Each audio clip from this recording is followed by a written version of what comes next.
Hi friends, ഇന്നേ രണ്ട് holy കമ്മ്യൂണിൻ്റെ cake ഡിസൈൻസാണ്. രണ്ടും രണ്ട് ഫ്ലേവറാണ്.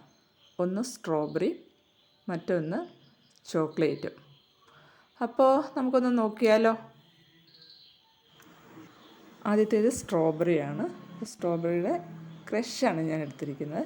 സ്ട്രോബെറി ക്രഷ് ചേർത്തിട്ട് അതിലേക്ക് ചോക്ലേറ്റ്സ് നിറയെ ഇട്ട് കൊടുത്ത് ഓരോ ലെയറുകളും ചോക്ലേറ്റും ക്രഷും ഒക്കെ ഇട്ട് കൊടുത്ത് തന്നെയാണ് കവർ ചെയ്തെടുക്കുന്നത്. അങ്ങനെ എല്ലാ ലെയറുകളും കവർ ചെയ്ത് ഫസ്റ്റ് കോട്ടൊക്കെ കൊടുത്ത് ഫ്രിഡ്ജ് വെച്ച് എടുത്തതിന് ശേഷം അരമണിക്കൂറിന് ശേഷം വീണ്ടും എടുത്തിട്ട് മുകളിൽ വൈറ്റും താഴെ ഒരു ബ്ലൂ കളറും കൊടുത്ത് റെഡിയാക്കിയെടുത്ത് ജെയ്ബിന് വേണ്ടിയിട്ടുള്ള കേക്കായിരുന്നു. ജെയ്ബിൻ്റെ ആയിരുന്നു ഹോളി കമ്മ്യൂണിയൻ. അപ്പോൾ സൈഡിൽ ഒരു കുരിശ് വെച്ച് കൊടുത്തു. പിന്നെ മുകളിൽ കൊന്തയുടെ ഡിസൈൻ ചെയ്യണമെന്ന് പറഞ്ഞ് ഗോൾഡിൻ്റെയും സിൽവറിൻ്റെയും ഷുഗർ ബോൾസ് കൊണ്ട് കൊന്തയുടെ ഡിസൈൻ ചെയ്തു.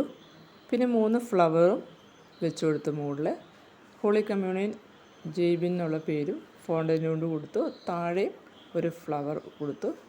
ജെയ്ബിൻ എൻ്റെ സ്റ്റുഡൻ്റാണ് കേട്ടോ. അപ്പോൾ ജെയ്ബിൻ്റെ എല്ലാ ബർത്ത്ഡേക്കും കേക്ക് ഞാൻ തന്നെ റെഡിയാക്കുന്നത്. അടുത്തത് ചോക്ലേറ്റ് കേക്കാണ്. ഓരോ ലെയറുകൾക്കിടയിലും ചോക്ലേറ്റ് സോസും പിന്നെ നട്ട്സും അതുപോലെ തന്നെ ചോക്ലേറ്റ് ഗ്രേറ്റ് ചെയ്ത് വിടും. നല്ല ടേസ്റ്റാണ്. ചോക്ലേറ്റ് ക്രീം കൊണ്ട് ആദ്യമേ കവർ ചെയ്ത് അതും ഒരു അരമണിക്കൂറോളം ഫ്രിഡ്ജിൽ വെച്ചതിന് ശേഷം അത് പുറത്തെടുത്തിട്ട് വീണ്ടും വൈറ്റ് ക്രീം കൊടുത്തു ഡിസൈൻ ചെയ്യാനായിട്ട്. പിന്നെ ഗോൾഡിൻ്റെ സിൽവറിൻ്റെ ഷുഗർ ബോൾസ് കൊണ്ട് കൊന്തര ഡിസൈനും ചെയ്തു. ഹോളി കമ്മ്യൂണിയൻ പേരും പിന്നെ ഫോണ്ടൻ്റ് കൊണ്ട് ചെയ്ത് കുറച്ച് ഫ്ലവറും ഇതിൻ്റെ മുകളിൽ വെച്ച് കൊടുത്തു.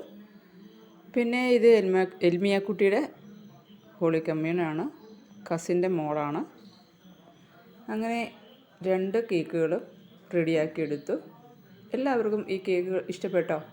നിങ്ങളുടെ അഭിപ്രായം കമൻറ്റ് ചെയ്യാൻ, അതുപോലെ തന്നെ എൻ്റെ ചാനൽ സബ്സ്ക്രൈബ് ചെയ്യാത്തവരൊന്ന് സബ്സ്ക്രൈബ് ചെയ്യാനും മറക്കരുതേ. Thanks for watching.